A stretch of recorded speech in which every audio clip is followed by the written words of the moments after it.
আল্লাহর কাছে শুধু এই যে কিয়ামতের দিনটাই আমাদের হিসেবে 50,000 বছরের সমান। কত বছর ভাই?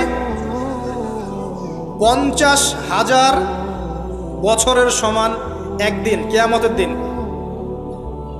কিয়ামতের দিনের কি দরকার ছিল? কি মনে হয় আপনাদের? কিয়ামতের দিনের কি দরকার ছিল? ছিল।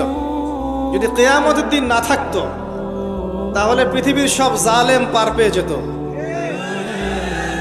কিয়ামতের দিন আছে বলেই কোনো জালেম পার পাবে না, কোনো মাজলুমের চোখের প্রাণে বৃথা যাবে না, কারণ কিয়ামতের দিন আছে। এটা হচ্ছে মাজলুমের আশার দিন আর জালেমের জন্য হতাশার দিন। কিয়ামতের দিন না থাকতো তাহলে সমস্ত খুনি, ব্যভিচারী, ধর্ষণকারী, জালেম, ফাসেক, আল্লাহদ্রোহী সবাই পার পেয়ে যেত না। আল্লাহ পাক পার দিবেন না বলেই কিয়ামতের দিন রেখেছেন। ছোটবেলা আমরাও মনে করতাম যে মানুষের জন্ম নিয়েছে, কি ভুলটা করলাম, হিসেব নিকেশ, জান্নাত জাহান্নাম, কত সমস্যা। যত দিন যাচ্ছে বুঝতে পারছি যে ভাগ্যিস কিয়ামতের দিন বলে একটা দিন আছে, নাহলে জালেমের এই জুলুমের কোনো বদলা হতো না আর মাজলুম তার অধিকার ফিরে পেত না। তো 50,000 বছরের সমান ওই দিন মানুষ অস্থির হয়ে যাবে এই কারণে যে বিচার শুরু হচ্ছে না কেন। একবার আদম আলাইহিস সালামের কাছে দৌড় দিবে, একবার নবী নূহ, একবার মূসা, একবার ঈসা, একবার ইব্রাহিম, সবাইকে রিকোয়েস্ট করবে মানুষ দলে দলে গিয়ে যে আল্লাহকে বলেন অ্যাটলিস্ট বিচারটা যেন শুরু করেন। অপেক্ষা করা কাজটা কষ্টকর না ভাই? কারোর জন্য অপেক্ষা করা কষ্টকর না? অপেক্ষা করতে করতে ঘামে একদম গলা পর্যন্ত ডুবে যাবে। আল্লাহ পাক হেফাজত করুন আমাদেরকে। ওই 7 শ্রেণীর মানুষের মধ্যে আল্লাহ পাক আমাদেরকে আশ্রয় দান করুন। আপনি হয়তো প্রশ্ন করতে পারেন, আমার দিকে আঙ্গুল তাক করে, কে বললো আপনাকে অধঃপতন হচ্ছে? আমরা তো দেখছি উন্নতি, অগ্রগতি আর প্রগতি। আমি বিনয়ের সাথে বলবো আর 10টা থেকে 20টা বছর অপেক্ষা করেন। 5 বছর আগে বিনয়ের সাথে বলেছিলাম যে 10 বছর অপেক্ষা করেন, কাগজের টাকা বলে কিছু থাকবে না। আস্তে আস্তে সোসাইটি ওইদিকে যাবে এবং এগুলো কোনোটাই অ্যাক্সিডেন্টলি, অটোমেটিকলি হচ্ছে না। এর পিছনে একটা মাস্টার মাইন্ড কাজ করছে। পুরো বিশ্বের পিছনে একটা মাস্টার মাইন্ড কাজ করছে। একটা সভ্যতা চাচ্ছে সারা বিশ্বের মানুষ ওর দাস হয়ে থাক এবং তাদের এক একটা এজেন্ডা আস্তে আস্তে বাস্তবায়িত হচ্ছে। এবং মাশাআল্লাহ আমরাও হালুয়া রুটি এবং সেমাই খাচ্ছি। মাশাআল্লাহ আমরাও খাচ্ছি খোরমা, জিলাপি, হালুয়া রুটি, সেমাই, এগুলো আমরাও খেয়ে যাচ্ছি মাশাআল্লাহ। আল্লাহ পাক আমাদের হৃদয়ের চোখগুলো যেন খুলে দেন, আল্লাহুম্মা আমিন। ক্যাশলেস সোসাইটি চায় তারা, ক্যাশলেস সোসাইটি, মানে সোসাইটির মধ্যে কোনো ক্যাশ থাকবে না, ডিজিট থাকবে, খালি ডিজিট। খালি কলা কিনবেন, আপনি 40 ডিজিট পাস করে দিবেন। কলাওয়ালা 40 ডিজিট পেল, ওর দরকার এখন ধরেন মাছ, ও 40 ডিজিটের মাছ কিনবে। মাছওয়ালার দরকার মনে করেন চাল, ও 40 ডিজিটের চাল কিনবে। ডিজিট ঘুরবে, খালি সংখ্যা খালি ঘুরতে থাকবে হাত থেকে হাত। এমন একটা মানি আপনাদেরকে দিবে, এমন একটা মুদ্রা দিবে আপনাদেরকে, যে এই মুদ্রা ধরতেও পারবেন না, পকেটেও রাখতে পারবেন না। এখন তো ধরতে পারেন, পকেটে রাখতে পারেন, একটা সময় আসবে মুদ্রা ধরতেও পারবেন না, পকেটেও রাখতে পারবেন না। এবং এগুলোর মান তারা নিয়ন্ত্রণ করবে। যখন দেখবে যে আপনার মধ্যে তাওহীদ বেশি আছে, ইসলামের চেতনা বেশি আছে, দ্বীনের ফিকির বেশি, ইসলাম ইসলাম করছেন, আপনার মান কমে যাবে। যদি দেখে আপনার মধ্যে দাসত্ব আছে, ওরা যা বলছে আপনি সামিআনা ওয়া আতা'না বলছেন, ইয়েস স্যার ইয়েস স্যার করছেন, আপনি উন্নতি, অগ্রগতি, প্রগতি পাবেন। হ্যাঁ, যারা এগুলো লঞ্চ করছে তারা আবার তাদের সম্পত্তিগুলোকে গোল্ড এবং সিলভারে কনভার্ট করছে অলরেডি। দেখেন বড় বড় তাদের ব্যাংকগুলোকে দেখেন, সব গোল্ড এবং সিলভারে কনভার্ট করছে। ওই ইসরায়েলের দিকে তাকিয়ে দেখেন, ও তার সমস্ত সম্পত্তিগুলোকে, বেশিরভাগ সম্পত্তিগুলোকেই সাস্টেইনেবল গোল্ডের কনভার্ট করছে। ও আমাদের মতো বোকা নয়। শোনেন কেমন বোকা নয়, বিগত 70 বছরে মুসলিমদের নাকের ডগার উপরে বসে 4টা যুদ্ধে মুসলিমদেরকে পরাজিত করে দিয়েছে ইসরায়েল। বিগত 70 বছরে ওরা প্রথমে ব্রিটেন, তারপরে আমেরিকার হাত ধরে বিশ্বের এমন একটা জায়গায় এসেছে যে এই জায়গা থেকে তারা বিশ্বের পলিটিক্স, ইকোনমিক্স, মিডিয়া, প্রযুক্তি, ফাইন্যান্স সব নিয়ন্ত্রণ করার শক্তি অর্জন করেছে অলরেডি। আপনি ভাবছেন করবে? অনেকে মনে করে এটা ভবিষ্যৎ বক্তা মনে হয়। আমি বলছি যে বর্তমান সম্পর্কে আপনি খবর রাখেন না বলেই বর্তমানকে আপনার ভবিষ্যৎ মনে হচ্ছে। এটা বর্তমান, এটা ভবিষ্যৎ না। ভবিষ্যতে তো সে সারা বিশ্বকে রুল করবে ইনশাআল্লাহ তাআলা। না হলে তো সে মাসিহুদ দাজ্জালের ফলোয়ারই হতে পারবে না। আর দাজ্জাল তো সারা বিশ্বকে শাসন করবে এবং তাকে ফলো করবে জিউসরাই। তবে হ্যাঁ, এটা আমরা জানি কোরআন এবং হাদিস থেকে আলহামদুলিল্লাহ যে ওদের এই দমন, পীড়ন, জুলুম এবং শাসনটা চিরস্থায়ী হবে না ইনশাআল্লাহ। এটা একটা সাময়িক সময় জুড়ে থাকবে, এরপরে আল্লাহ পাক পৃথিবী থেকে এটাকে সরিয়ে দিবেন ইনশাআল্লাহ। কিভাবে সরাবেন? ওই যে লোহিত সাগরে আল্লাহ পাক যেমন করে বনু ইসরাইলকে ধাওয়া করছিল ফেরাউনের বাহিনী, মনে আছে? লোহিত সাগরে আল্লাহ পাক ফেরাউনের বাহিনীকে একত্রিত করেছেন, ডুবিয়ে দিয়েছেন, দেন নাই? আল্লাহ পাক সেম সুন্নাহ অ্যাপ্লাই করেছেন প্যালেস্টাইনের ক্ষেত্রে। আল্লাহ পাক সমস্ত জালেমদেরকে ওখানে একত্রিত করেছেন ধ্বংস করার জন্য। সেম সুন্নাহ, এটা হবে ইনশাআল্লাহ আযজা ওয়া জাল। আমরা জানি এটা সরে যাবে পৃথিবী থেকে। তারপরে এমন একটা যুগ আসবে যে যুগে ইনশাআল্লাহ আযজা ওয়া জাল একজন নবী সারা বিশ্ব পরিচালনা করবেন। একজন নবী, তার নামে ঈসা ইবনে মারইয়াম, এবং তার অনেক আগেই আমাদের ইমাম আল মাহদি তিনি ইন্তেকাল করবেন। মনে রাখবেন, শেষ জামানার সবচেয়ে ভাইটাল চরিত্র ইমাম মাহদি নয়। শেষ জামানার সবচেয়ে ভাইটাল চরিত্র হচ্ছে ঈসা ইবনে মারইয়াম। ঈসা ইবনে মারইয়াম সবচেয়ে ভাইটাল চরিত্র, কারণ তিনি জেরুজালেম থেকে সারা ওয়ার্ল্ডে ইসলামী খেলাফা কায়েম, এবং 40 বছর, এই 40 সংখ্যা এক্স্যাক্টলি 40 না আরও বেশি আল্লাহ ভালো জানেন, পৃথিবী জুড়ে ইসলামের অনুশাসন বজায় থাকবে ইনশাআল্লাহ। একটা কাঁচা বাড়ি, একটা পাকা বাড়ি আপনি পাবেন না যেখানে আল্লাহর কালিমা প্রবেশ করবে না, জুলুম বলে কিছু থাকবে না ইনশাআল্লাহ। যা দেখছেন আপনি এখন ওয়ার্ল্ড ওয়াইড যে দাপট, দেখে মনে হচ্ছে বিশ্ব এদের কোনো অস্তিত্বই বিশ্ব থাকবে না। এখন সারা বিশ্বের দিকে তাকিয়ে আপনার কাছে মনে হচ্ছে মাশাআল্লাহ, NATO, United Nations, world bank, এটা সেটা, বিশ্ব যে কি হচ্ছে সারাদিন। শুক্র গ্রহ আমার, একজন বলছে না শুক্র গ্রহ আমার, একজন মিসাইল তৈরি করছে, আর একজন প্রতিরক্ষা ব্যবস্থা করছে। ওয়ার্ল্ড অ্যাফেয়ার্স পড়লে মনে হয় যে ওয়ার্ল্ডটা এদেরই, কিন্তু আল্লাহ রাসূল সাল্লাল্লাহু আলাইহি ওয়াসাল্লাম বলছেন যে বিশ্বটা আস্তে আস্তে আস্তে আস্তে তার ধ্বংসের দিকে যাচ্ছে। এইটা চিরস্থায়ী হবে না, এবং একে অপরের সাথে কলিউশন করে এরা শেষ হয়ে যাবে। মুসলিমদের উপর দমন পীড়ন যেমন বাড়বে, ঠিক একইভাবে আল্লাহ রাব্বুল আলামিন মুহাম্মদ সাল্লাল্লাহু আলাইহি ওয়াসাল্লামের বংশধরদের মধ্য থেকে একজন ইমামকে বের করে নিয়ে আসবেন। তিনি ইনশাআল্লাহ আযজা ওয়া জাল মুসলিমদেরকে নিয়ে এই জুলুমের বিরুদ্ধে দাঁড়িয়ে যাবেন। পরে যখন মাসিহুদ দাজ্জাল বের হবে, তাকে তিনি হত্যা করতে পারবেন না, কারণ তাকে এত বেশি ক্ষমতা দেওয়া হবে যে মুসলিমরা তার সাথে পেরে উঠবে না। তখন আল্লাহ পাক ঈসা ইবনে মারইয়ামকে পাঠাবেন, সবচেয়ে ভাইটাল ক্যারেক্টার, এবং তিনি এই প্যালেস্টাইনের বাবে লুদ নামক জায়গায় মাসিহুদ দাজ্জালকে হত্যা করবেন ইনশাআল্লাহ আযজা ওয়া জাল। আমাদেরকে বিশ্ব নেতারা এখন বোঝায় যে বিশ্বের শেষ নাই, এই পৃথিবী জয় করার পর আমরা মঙ্গলে গিয়ে থাকবো, তারপর শুক্রে, তারপর শনিতে, তারপর বৃহস্পতিতে, তাই না? মাইন্ডসেটটা এমন তৈরি করেছে না? কিন্তু বাস্তবতা হচ্ছে এই মহাবিশ্বই ধ্বংস হয়ে যাবে। এই পৃথিবী তো ধ্বংস হবেই, মহাবিশ্ব ধ্বংস হয়ে যাবে। তবে পৃথিবী ধ্বংসের আগে আল্লাহ পাক ঈসা ইবনে মারইয়ামের হাতে সারা বিশ্বে ইসলামী খেলাফা কায়েম করবেন ইনশাআল্লাহ। মাঝখানে একটা সময় আপনাকে পার করতে হবে। কত বছর? ননসেন্স প্রশ্ন, যে ভাই কত বছর, 100, 200, 500, আল্লাহ ভালো জানেন, আমরা জানি না এবং জানার কথাও না।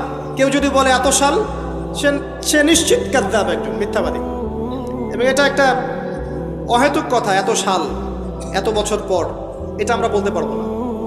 এতটুকু বলতে পারবো যে পৃথিবী চিরদিন এভাবে থাকবে না। ওয়ার্ল্ডে এখন যা দেখছেন এগুলো চিরস্থায়ী হবে না। আস্তে আস্তে আস্তে আস্তে রাত যত গভীর হবে, ভোর তত কাছাকাছি আসবে, এবং এই পুরো বৈশ্বিক জুলুম, ফাসাদ, আপনার জেনা, আপনার পর্নোগ্রাফি, আপনার মাদক, সুদ, জুলুম, অত্যাচারের মধ্যেও দেখবেন প্রত্যেকটা জায়গায় জায়গায় আল্লাহ পাক কিছু না কিছু আল্লাহর বান্দাকে রেখে দিবেন, এবং আমার বিশ্বাস তাদের বেশিরভাগই হবে যুবক শ্রেণী। এটা আমার মত, আল্লাহ ভালো জানেন, আমার মনে হয় যে বেশিরভাগই হবেন যুব সমাজ। এবং আমার কাছে একটা দলিল আছে কেন মনে হয়, কারণ আসহাবুল কাহাফ যারা ছিলেন তারা যুবক ছিলেন। প্রত্যেক যুগে যুগে আসহাবুল কাহাফ থাকবেন ইনশাআল্লাহ তাআলা। তাদের হাতেই আল্লাহ পাক ইনশাআল্লাহ তাআলা এই দিনটাকে আমানত হিসেবে রাখবেন। উলামায়ে কেরাম তাদেরকে এগিয়ে নিয়ে যাবে, আস্তে আস্তে দেখবেন পরবর্তী জেনারেশনের পতাকা তারা বহন করবে ইনশাআল্লাহ। এখন যে কথাগুলো বলতে এতগুলো কথা বললাম, যে যখন আল্লাহ পাক মহাবিশ্ব সৃষ্টি করেছেন 6 দিনে, তখন মানুষের কোনো অস্তিত্ব ছিল না, ছিল কোনো অস্তিত্ব ছিল না, মানুষের অস্তিত্বই ছিল না। সূরা দাহর পড়েন 1 নম্বর আয়াত, আল্লাহ পাক বলছেন হাল আতা আলাল ইনসান হিনুম মিনাদ দাহরি লাম ইয়াকুন শাইআন মাযকুরা। মানুষের উপর একটা সময় চলে গেছে যখন মানুষ কোনো আলোচ্য বিষয় ছিল না। এখন সারা ওয়ার্ল্ডের দিকে তাকালে মনে হয় যে মানুষই সব কিছু, তাই না? অথচ মানুষের বাইরে যে একটা জাতি আছে, জিন জাতি, এটাকে বিশ্বাসই করে না মানুষ। মানুষের আশপাশে ঘুরছে ফেরেশতারা, মানুষ বিশ্বাসই করে না। আল্লাহ পাক আছেন আরশে আজিমে, তার উপরে, মানুষ বিশ্বাসই করে না যে আল্লাহ বলে কেউ আছে। মানুষ মনে করে বিগ ব্যাং থেকে সব সৃষ্টি হয়েছে। হ্যাঁ, অনেক মানুষ মনে করে যে আল্লাহ বলতে কেউ নাই, সবকিছু বিগ ব্যাং থেকে সৃষ্টি হয়েছে। অথচ আল্লাহ পাক কোরআনে বলেছেন আওয়ালাম ইয়ারাল্লাযীনা কাফারু, সূরা আম্বিয়া 30 নম্বর আয়াত, আন্নাস সামাওয়াতি ওয়াল আরদা কানাতা রাতকান ফাফাতাকনাহুমা। কাফেররা কি লক্ষ্য করে দেখে না এই মহাবিশ্ব এবং পৃথিবী একটা বিন্দুর মধ্যে ছিল, আমি এটাকে পৃথক করে দিয়েছি, পার্থক্য করে দিয়েছি। ওয়াজআলনা মিনাল মাই কুল্লা শাইইন হাই, প্রত্যেক জীবন্ত প্রাণীকে সৃষ্টি করেছি পানি দ্বারা। আফালা ইউমিনুন, এরপরেও কি তারা বিশ্বাস করবে না? যারা সায়েন্সের ছাত্র, নিউক্লিয়াস সম্পর্কে পড়ে দেখেন, সাইটোপ্লাজম সম্পর্কে পড়ে দেখেন, ওখানে কতটুকু পানি আছে, কত অংশ পানি আছে। আল কোরআন বৈজ্ঞানিক, সম্পূর্ণ বৈজ্ঞানিক, কিন্তু বিজ্ঞান কোরআনিক হতেই হবে জরুরি না। বিজ্ঞানের কোনটা সত্য কোনটা মিথ্যা এটা কোরআন দিয়ে মানদণ্ড হিসেবে যাচাই করা যাবে।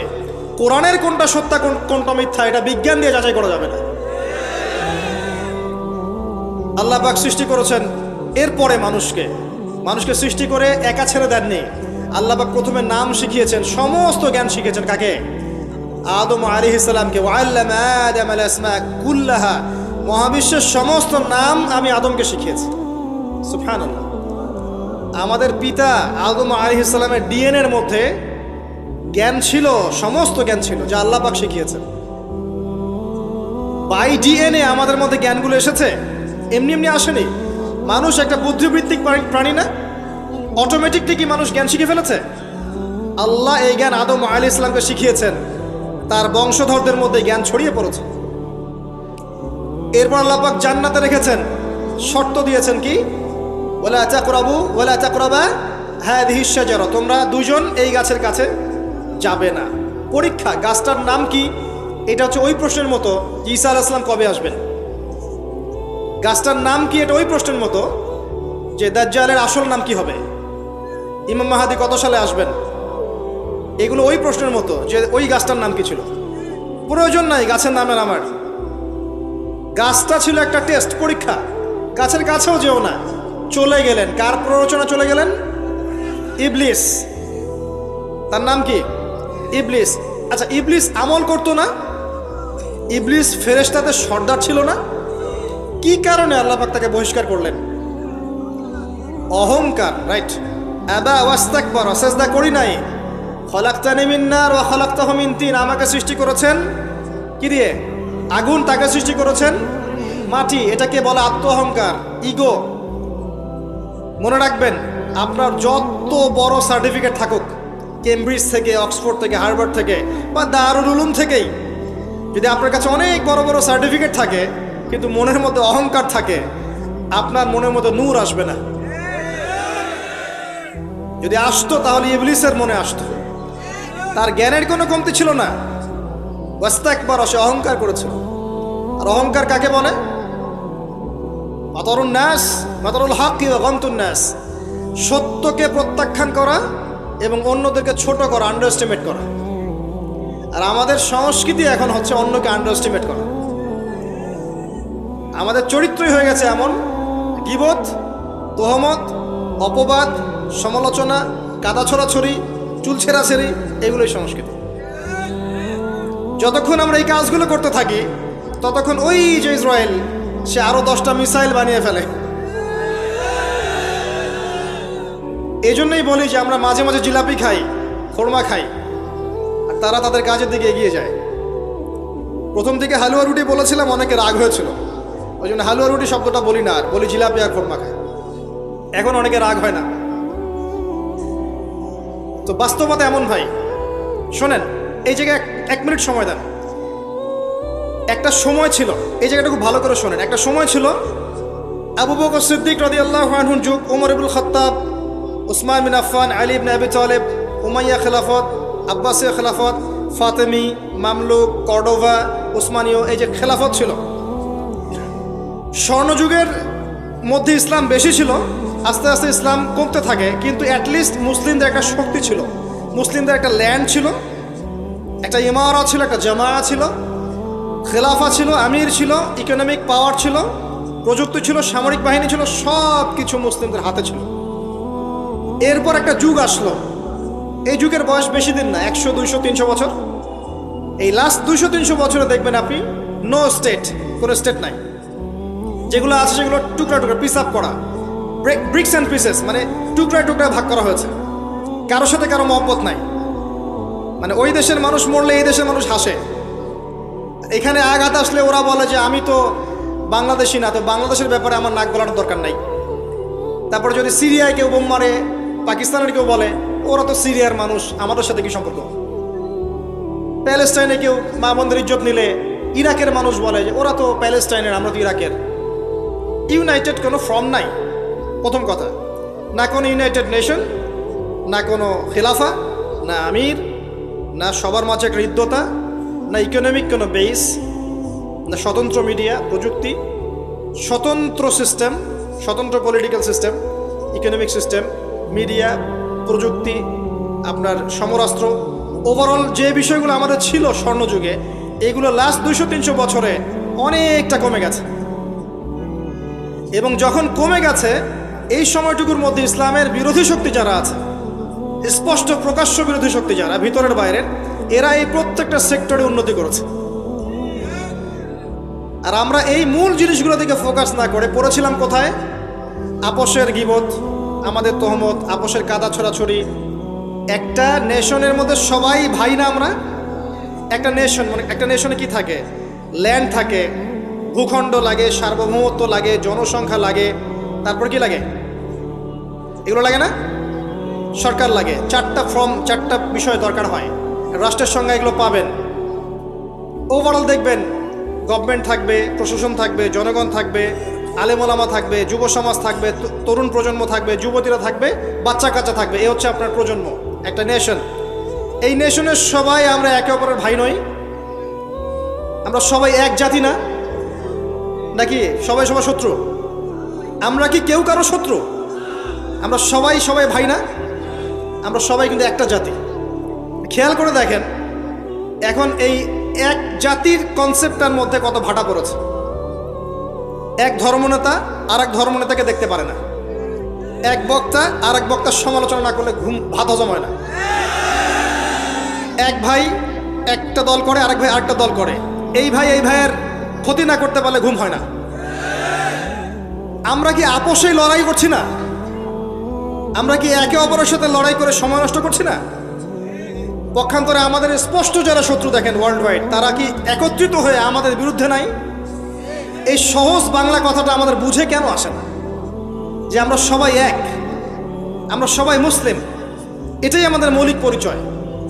আমরা সবাই মুসলিম, এটা আমাদের মৌলিক পরিচয়। আমাদের মধ্যে আল্লাহ পাক কাউকে কর্তৃত্ব দিয়েছেন, কাউকে অধীনস্থ করেছেন, কাউকে আল্লাহ পাক ইলম দিয়েছেন, জ্ঞানের শরীয়তের, কাউকে দেন নাই। কাউকে তরুণ বানিয়েছেন, কাউকে তরুণী বানিয়েছেন, কাউকে বৃদ্ধ বানিয়েছেন, কাউকে যুবক বানিয়েছেন। কেউ ঘর সামলাচ্ছে, কেউ সমাজ সামলাচ্ছে, কেউ অর্থনীতি সামলাচ্ছে, কেউ রাষ্ট্র সামলাচ্ছে। সবাইকে আমরা একে অপরের ভাই নই? নাকি আমরা সবাই একে অপরের শত্রু? আমরা কি করেছি? আপোষে, লড়াইয়ে, সমালোচনায়, ইখতিলাফে, গীবতে, তহমতে এতটা সময় পার করেছি যে এই সময়টুকুর মধ্যে ওরা অনেক দূর এগিয়ে গেছে এবং এই এগিয়ে যাওয়াটা ওদের আরও বাড়তে থাকবে। কারণ কিছু পাপের শাস্তি আমাদেরকে পেতে হবে দুনিয়ায়, কিছু ভুলের শাস্তি আমাদেরকে দুনিয়ায় পেতে হবে ইনশাল্লাহ। এরপর একটা প্রজন্ম আসবে যারা এই ভুলগুলো করবে না ইনশাল্লাহ। বিশ্বাস করেন, এরপরে ইনশাল্লাহ এমন কোন প্রজন্ম আসবে ইস্তাবদিল কওমান গায়রাকুম। আল্লাহ পাক বলেছেন, তোমরা যদি দায়িত্ব পালন না করো তোমাদেরকে আমি সরিয়ে দিয়ে নতুন সম্প্রদায়কে নিয়ে আসবো। সুম্মা লা ইয়াকুনু আমসালাকুম, তারা তোমাদের মতো হবে না। আল্লাহ পাক এরপরে এমন জেনারেশন নিয়ে আসবেন ইনশাল্লাহ, দেখবেন তারা সবাই তাওহীদপন্থী হবে, তারা সুন্নতপন্থী হবে, তারা হালাল খাবে, হারামে যাবে না, তারা পারিবারিক আদর্শ ঠিক রাখবে ইনশাল্লাহ। তাদের যুব সমাজকে দেখবেন আল্লাহর জন্য নিজের জীবন কোরবানি করার জন্য প্রস্তুত থাকবে। দেখবেন তাদের তরুণদের সাথে প্রবীণদের একটা সুন্দর সুন্দর সমন্বয় থাকবে। তরুণ থেকে নেতৃত্ব দেবে প্রবীণরা, দেখবেন তরুণরা এগিয়ে যাবে। দেখবেন তারা ছোট ছোট বাচ্চারা এক একটা ডিনামাইট হয়ে গড়ে উঠবে ইনশাল্লাহ। অপেক্ষা করতে থাকে, সময় আসবে এক সময় ইনশাল্লাহ, হতাশ হবে না। মাঝখানের এই সময়টুকুতে প্রথম কাজ হচ্ছে পরিস্থিতি বোঝা, মৌলিক কাজগুলোর দিকে ফোকাস করা, এবং যে কাজগুলো মৌলিক নয় গৌণ কাজ এগুলোর দিকে বেশি ফোকাস না করা, মূল কাজের দিকে ফোকাস করা। মূল কাজ হচ্ছে সবাই আমরা ভাই ভাই, আপোষে ঐক্যবদ্ধ থাকতে হবে। বা ঐক্যবদ্ধ থাকার জন্য সবাইকে নতুন দল খোলার দরকার নাই, খালি মন থেকে বিশ্বাস করে নেন যে সে আমার ভাই, ব্যাস। খালি মন থেকে মনে করে নেন যে সবাই আমার ভাই, দেখবেন মনের মধ্যে ঐক্য হয়ে গেছে। ঐক্যটা মনের ব্যাপার, ঐক্যটা মনের ব্যাপার, এটা কিন্তু ফিজিক্যাল বিষয় নয়। মন থেকে বিশ্বাস করে নেন যে আমরা যারা তাওহীদপন্থী আছি, মুসলিম আছি বাংলাদেশের, সবাই আমরা ভাই। এমনকি বিশ্বের যারা আছে, যারা নির্যাতিত নিপীড়িত, ওরা আমার উম্মার বাইরে কেউ না, ওরা আমার উম্মারে অন্তর্ভুক্ত। চিন্তা জগতে পরিবর্তন আনেন, মৌলিক কাজে আসেন, পড়াশোনা করেন। খালি নারায়ে তাকবীর আল্লাহু আকবার স্লোগান দিলে আর আল কোরআনের আলো ঘরে ঘরে জ্বালো স্লোগান তুলে আইওয়াজ শোডাউন করলে সব হবে না। বেসিক জায়গায় এসে পড়াশোনা করেন, তরুণ সমাজকে পড়াশোনা করান, ভালো কিছু পড়ান। যারা জেনারেল লাইন থেকে উঠে আসছে এদেরকে ভালো কিছু পড়ান। যারা মাদ্রাসায় পড়ছে প্রয়োজনে, যদি প্রয়োজন হয় তাদের সিলেবাসে কিছু সংস্কার করেন, করে এগিয়ে নেন। উভয়ের মাঝে একটা সমন্বয় সৃষ্টি করেন, উলামায়ে কেরামের মাঝে ঐক্যের চেষ্টা করেন, আপোষে বিভক্তির চেষ্টা করবেন না। যারা হিংসা, গীবত, তমত, সমালোচনার সংস্কৃতি লালন করে ওদেরকে এড়িয়ে যান, ওইদিকে ভ্রুক্ষেপও করবেন না। একটা সেকেন্ড ওদিকে ভ্রুক্ষেপ করবেন, আপনি এক সেকেন্ড পিছিয়ে যাবেন, এগিয়ে যান। তরুণ সমাজ আজকে পর্নোগ্রাফিতে আসক্ত, মাদকে আসক্ত, জুয়া খেলছে, মেয়ে নিয়ে ফুর্তি করছে, টিকটক প্রজন্ম হয়ে গেছে, সারাদিন সেলফোন নিয়ে পড়ে থাকে, কিচ্ছু বোঝে না জীবনের উদ্দেশ্য কি। এদেরকে আল্লাহর দিকে ফেরান, নামাজের দিকে ফেরান, দিনের মেহনত বাড়িয়ে দেন, মসজিদগুলো আবাদ করেন, মাদ্রাসাগুলো গড়ে তোলেন, স্কুল কলেজ নির্মাণ করেন। আমাদের পরবর্তী প্রজন্মের বাচ্চা কাচ্চাদেরকে এমনভাবে পড়াশোনা করান আগামী বিশ্বকে ওরা চ্যালেঞ্জ করতে পারে। আমাদের প্রশাসনে যারা আছে তাদেরকে স্বাধীনভাবে কাজ করতে দেন, ন্যায়পরায়ণের সাথে কাজ করতে দেন, ন্যায় প্রতিষ্ঠা করার সুযোগ তাদেরকে দেন। যারা তাদের উপরে আছেন তাদের মধ্যে ইসলামকে ঢুকিয়ে দেন, আল্লাহর ভয় ঢুকিয়ে দেন, তাকওয়াকে ঢুকিয়ে দেন। তাদের সাথে দ্বন্দ্বে লিপ্ত হবেন না। একটা রাষ্ট্রের মধ্যে অরাজকতা সৃষ্টি করে রাষ্ট্রের কোনো কল্যাণ হয় না, বরং রাষ্ট্রের ক্ষতি হয়। এমন কিছু করতে যাবেন না যাতে করে একটা রাষ্ট্রের জনগণ সরকারের বিরুদ্ধে বিদ্রোহ করা শুরু করছে, এমন কিছু করতে যাবেন না। করতে গেলে উপকারের চেয়ে ক্ষতি বেশি হয়ে যাবে। বরং সৎ কাজের আদেশ, অসৎ কাজের নিষেধের মধ্য দিয়ে কাছে ডেকে ভালোটা বোঝান, এতটুকু দায়িত্ব আপনার। ফাযাক্কির ইন নাফাআতিয যিকরা ফাযাক্কির লাস্তা আলাইহিম বিমুসাইতির। আল্লাহ যদি তৌফিক দেন, আল্লাহ যদি কবুল করেন, দেখবেন এই মানুষগুলোর মধ্য থেকে উমর রাদিয়াল্লাহু আনহুর মতো মানুষ বের হয়ে যাবে ইনশাআল্লাহ। মনে রাখবেন, উমর ইবনুল খাত্তাব রাদিয়াল্লাহু আনহু অস্ত্র হাতে নিয়ে নবীকে হত্যা করার জন্য বের হয়েছিলেন। আল্লাহ পাক সেই মানুষকে কবুল করে ইসলামের দ্বিতীয় খলিফা বানিয়েছেন, সুবহানাল্লাহ। তো সবার প্রতি সুধারণা রেখে দিনের দাওয়াত সব মহলে পৌঁছে দেওয়ার চেষ্টা করেন। আল্লাহ যদি কবুল করেন, ইসলামকে যদি সঠিকভাবে প্রেজেন্ট করতে পারেন, তারা যদি বুঝতে পারে, দেখবেন তাদের দ্বারা এমন খেদমত সম্ভব যা আমার দ্বারা সম্ভব না। এটাই আমাদের দায়িত্ব, এতটুকুই। আল্লাহ পাক আমাদেরকে কথাগুলো বোঝার তৌফিক দান করুন, আমিন। আল্লাহ পাক বর্তমান বিশ্বের প্রেক্ষাপটটা বোঝার তৌফিক দান করুন। আমাদের উম্মার মধ্যে আল্লাহ পাক ঐক্য দান করুন, আমাদের মধ্যে আল্লাহ হৃদ্যতা, ভালোবাসা দান করুন। আমরা যে একে অপরের ভাই, এই কনসেপ্টটা বোঝার তৌফিক দান করুন। আল্লাহ পাক অন্যায় এবং জুলুমকারীদের বিরুদ্ধে আমাদেরকে দাঁড়ানোর তৌফিক দান করুন। আল্লাহ পাক যুব সমাজকে খাস করে আমি দোয়া করছি, যুব সমাজকে আল্লাহ পাক যেন হেদায়েত দিয়ে ইসলামের পথে নিয়ে আসেন। যারা আজকে আল্লাহ ভোলা, রাসূলকে ভোলা, আল্লাহ যেন এই বান্দাদেরকে খাস করে দয়া করে আল্লাহ এবং তার রাসূলের দিকে আসার তৌফিক দান করেন। 5 ওয়াক্ত নামাজ জামাতে পড়ার তৌফিক দান করেন। আল্লাহ পাক আমাদের বিত্তশালীদেরকে দিনের জন্য অর্থ ব্যয়ের দিকে এগিয়ে আসার তৌফিক দান করেন। আমার লেকচার শেষ হয়নি। আমাদের ঊর্ধ্বতন কর্তৃপক্ষ থেকে শুরু করে টপ টু বটম যারা আছি সবাইকে যার যার জায়গা থেকে দিনের খেদমত করার তৌফিক আল্লাহ পাক দান করেন। ইসলাম যে একটা সাম্যের ধর্ম, মানবতার ধর্ম এবং সমস্ত বিষয়ের সমাধান যে ইসলামে আছে এটা বোঝার তৌফিক আল্লাহ পাক তাদেরকে দান করুন এবং আমাদেরকেও সঠিকভাবে উপস্থাপন করার তৌফিক দান করুন। আল্লাহ পাক আমাদের মধ্যে যেন ভুল ত্রুটিগুলোকে মাফ করে দেন। যদি আল্লাহ আমাদের দ্বারা পসিবল না হয়, আমরা যদি এগুলোর যোগ্য না হয়ে থাকি, আল্লাহ পাক যেন আমাদেরকে সরিয়ে দিয়ে অন্য এমন সম্প্রদায় নিয়ে আসেন যারা এই কাজগুলো করতে পারবে ইনশাআল্লাহ। আল্লাহুম্মা আমিন। তারপরেও আমরা চাই আল্লাহর জমিনে আল্লাহর দিনটা যেন বিজয় হয়। আল্লাহুম্মা আমিন। শেষ করার আগে আমি আর কিছু কথা বলে শেষ করছি যে আল্লাহ পাক এই দুনিয়ার জীবনে যে মানুষকে সৃষ্টি করে পাঠিয়েছেন ওই জান্নাত থেকে এমনি এমনি পাঠান নেই প্রিয় ভাইয়েরা।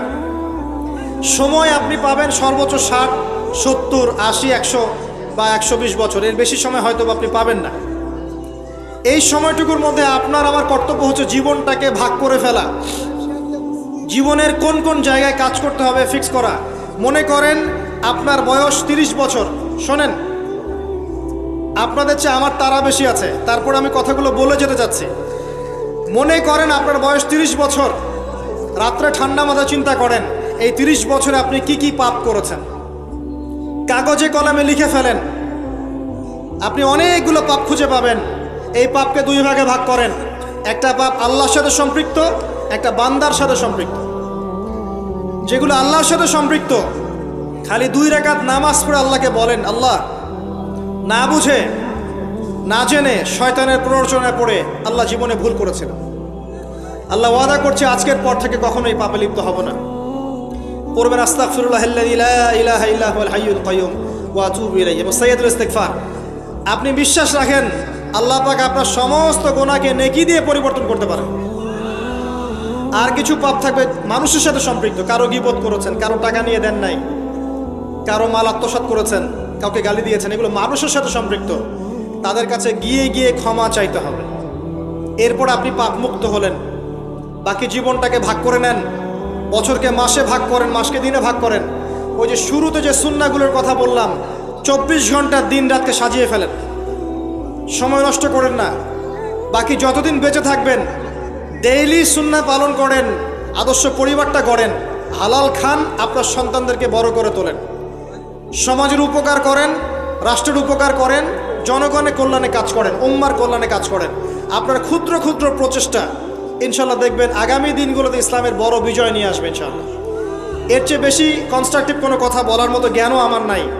আমি ক্ষুদ্র জ্ঞানের মানুষ। আল্লাহ পাক যতটুকু বলার তৌফিক দান করেছেন বললাম। এর মধ্যে যদি ভুল ত্রুটি কিছু বলে থাকে এটা আমার পক্ষ থেকে, আর সঠিক বিষয়গুলো আল্লাহর পক্ষ থেকে।